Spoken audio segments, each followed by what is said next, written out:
రోజు ఎమ్మెల్యే అయిన తర్వాత భీమాస్ ప్యారడైస్ తిరుపతికి రావాలని చెప్పి కోరగా నేను ఎమ్మెల్యే గారు ఏదో అర్జెంటుగా రమ్మంటా ఉన్నాడని చెప్పి నేను కార్ బుక్ చేసుకొని అక్కడికి వెళ్ళడం జరిగింది. రూమ్ నెంబర్ 109 జూలై 6వ తారీఖు రోజు నేను అక్కడికి వెళ్ళడం జరిగింది. అక్కడ ఎవరూ లేదు, ప్రశాంతంగా ఉండింది. ఎమ్మెల్యే గారు మాత్రమే రూమ్లో ఉన్నారు.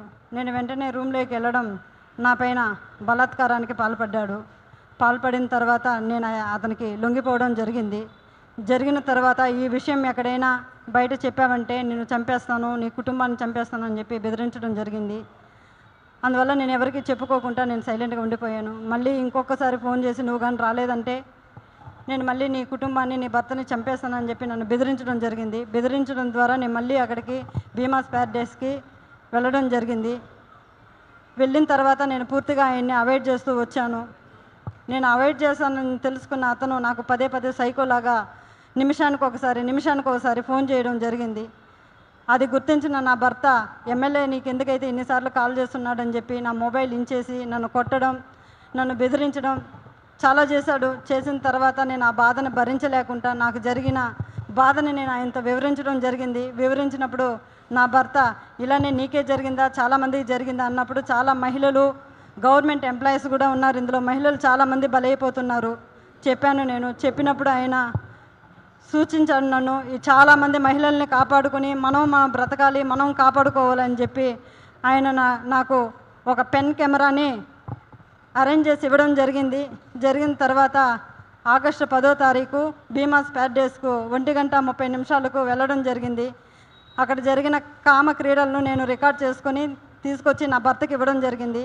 అటు తర్వాత నేను మంగళగిరి పార్టీ ఆఫీస్ గారికి, పెద్దబాబు గారికి, చిన్నబాబు గారికి ఇద్దరికి నేను తెలియజేయడం జరిగింది. వాళ్ళ ద్వారా మాకు పిలుపు వస్తుందని ఇన్ని రోజులు వెయిట్ చేశాము. తర్వాత ఈ విషయం ఆయన తెలుసుకొని నన్ను బ్లాక్మెయిల్కి గురి చేయడము, మా ఇంటి చుట్టూ 4-5 మందిని పంపించి నన్ను వెతకడం చేస్తున్నాడు. నాకు ప్రాణహాని ఉంది, ప్రాణ భయంతో నేను ఇక్కడికి రావడం జరిగింది. అంతేకాకుండా ఇలాంటి చీడ పురుగులు తెలుగుదేశం పార్టీలో ఉన్న రోజులు తెలుగుదేశం పార్టీకి మంచి పేరు రాదని చెప్పి బాబు గారికి తెలియజేస్తున్నాను. అయ్యా బాబుగారు, నేనేదో తెలుగుదేశం పార్టీని కించపరచాలని చెప్పి నేను ఇక్కడికి రాలేదు. అతని వల్ల నాకు ప్రాణహాని ఉంది, నన్ను నేను కాపాడుకోవాలని చెప్పి నేను ఇక్కడికి రావడం జరిగింది. ఇతన్ని కానీ మీరు వెంటనే సస్పెండ్ కానీ చేయలేదంటే నాలాంటి అమ్మాయిలు, చాలామంది మహిళలు శీలాన్ని కోల్పోయి బయట రాలేకుండా కుంగిపోతూ ఉన్నారు. మీరు అది గుర్తించి అతన్ని వెంటనే సస్పెండ్ చేయాలని నేను మీకు కోరుకుంటున్నాను. అంతేగాక మీరు కానీ సస్పెండ్ చేయలేదు, నేను, నా భర్త, నా పిల్లలు ఆత్మహత్య చేసుకొని చనిపోతాము మంగళగిరి పార్టీ ఆఫీస్ ఎదురుగా అని చెప్పి నేను మిమ్మల్ని కోరుకుంటున్నాను. శరణు మహాప్రభు చంద్రబాబు నాయుడు గారు, మాకు మీరే దిక్కు శరణు బాబు అని కోరుకుంటున్నాను.